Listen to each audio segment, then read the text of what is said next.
എനിക്ക് പോയത് പോയി. പക്ഷെ അന്ന് അവരോടൊപ്പം ആ വാനിൽ വെന്തെറിഞ്ഞ 6 പോലീസുകാരില്ലേ, അവരുടെ കുടുംബത്തോട്, സർവീസിനോട് ഒരു മിനിമം കമ്മിറ്റ്മെന്റ് ഇല്ലേടോ ഈ സ്റ്റേറ്റിന്? എന്ത് കമ്മിറ്റ്മെന്റ് ആണ് സാർ? ഇവന്മാര് പൂശാൻ പോകുമ്പോൾ പുറത്ത് കാവൽ നിൽക്കാനും വടിയാകുമ്പോൾ മേപ്പോട്ട് 3-4 വെടിവെക്കാനും അല്ലാതെ സാധാരണ പോലീസുകാരെ കൊണ്ട് ഇവർക്ക് എന്ത് കാര്യം? സർക്കാർ മുദ്ര വെച്ച ഉത്തരവൊന്നും വേണ്ട എനിക്കൊരു കേസ് അന്വേഷിക്കാം. എന്റെ സൗകര്യത്തിനെ ഞാൻ ഇതുവരെ ജോലി ചെയ്തിട്ടുള്ളൂ, ഇനി അങ്ങനെ തന്നെ ചെയ്യൂ.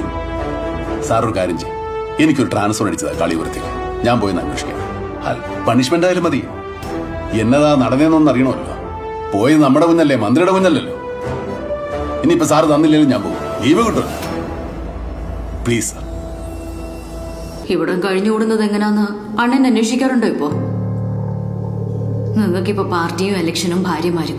ഞാനാരാ? വെറുതെ ഇങ്ങനെ ആർക്കും വേണ്ടാതെ ഒരു ബലമില്ലാതെ വഴിയെ പോണവനൊക്കെ കൈവയ്ക്കാൻ. കുറച്ച് കാശ് കൊടുത്തു വിടാം പഴനിയുടെ കയ്യില്.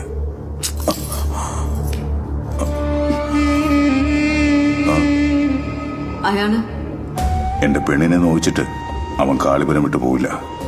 അവൻ ആരായാലും അന്വേഷിക്കുന്നുണ്ട്.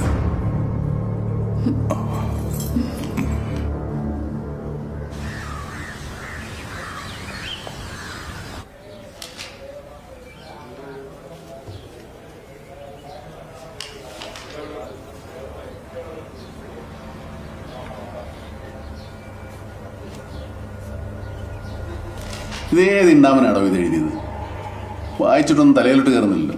അയ്യോ സാറേ, ഞാനാ എഴുതിയേ. കൊള്ളാം. ഇങ്ങനെയാണോ റിപ്പോർട്ട് എഴുതി ഉണ്ടാക്കുന്നത്? അത് പിന്നെ ബഹളം നടന്നതിന്റെ 3-ാം പക്കം മേളിലേക്ക് ഒരു റിപ്പോർട്ട് അയച്ചു കൊടുക്കണമെന്ന് പെട്ടെന്ന് വിളിച്ചു പറഞ്ഞപ്പോ നിന്ന നിപ്പില് കണ്ടതും കേട്ടതും ഒരു ഓർമ്മ വെച്ചങ്ങ് എഴുതി കൊടുത്തു എന്നല്ലാതെ. അല്ല സാറിങ്ങി പോകുന്നത് ഈ കേസിന്റെ വല്ലതും? പണിഷ്മെന്റ് അടിച്ചു തന്നാണോ? ഓ, പിന്നെ ഇത് അടുത്ത് നടന്നായോടൊന്ന് ഓടിച്ചു നോക്കിയതാ. എന്നാ പിന്നെ സാർ ഈ വായിച്ചതങ്ങ് മറന്നുകളാ. സംഭവം ഞാൻ പറഞ്ഞുതരാം. അതായത് അന്ന് ഈ ബഹളമൊക്കെ ഉണ്ടാകുന്നതിന്റെ തലേന്ന് രാത്രി ഒരു കോളേജ് വാദ്യാരെ നമ്മുടെ രാഘവൻ സാറ് വഴിയിലിട്ടങ്ങ് ചാർത്തി. എന്തിനാണെന്ന് ഒരു പിടുത്തമില്ല. പക്ഷെ വാദ്യാരുടെ കാറ്റുപോയി. എന്തായാലും അത് കഴിഞ്ഞ് സ്റ്റേഷനിലോട്ടുള്ള വരവിലാണെന്ന എന്റെ ഒരു ഊഹം. ഈ രാഘവൻ സാറിനെ വഴിയിലിട്ടങ്ങ് തീർത്തു മാവോയിസ്റ്റുകൾ. എന്നാലും പറഞ്ഞു അതവരുടെ പണി കണ്ട അറിയാ സാറേ. ബുള്ളറ്റ് കൊണ്ട് കുളിപ്പിച്ച് കിടത്തിയിരിക്കുമല്ലായിരുന്നു.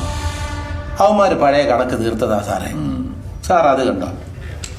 പണ്ട് രാഘവൻ സാർ അവന്മാരുടെ കൂട്ടത്തിൽ 2 എണ്ണത്തിനെ ചുട്ടിട്ട് പിടിച്ചെടുത്ത് ഇവിടെ കൊണ്ട് തൂക്കിയതാ. അപ്പൊ ഈ രാഘവൻ കുന്നു എന്ന് പറയുന്ന ലെക്ചറുടെ പോസ്റ്റ്മോർട്ടം റിപ്പോർട്ട്, അതിന്റെ ഒരു കോപ്പി ഈ ഫയലിലുണ്ട് സാറേ. അവന്റെ ഉച്ചക്കിട്ട് നല്ല താങ്ങിയിട്ടുണ്ട്. ഹേമന്ത് തട്ടി ചത്തതാ. അതിനിടയ്ക്ക് മറ്റേ ഐജിയുടെ മോനും ആ പെണ്ണും വന്ന് പെട്ടതോ? ദൈവത്തിനറിയാ സാറേ. അതെ, നീ അത് അവിടെ വെച്ചിട്ട് പൊക്കോ. വൈഫ പവിഴം. കഷ്ടം.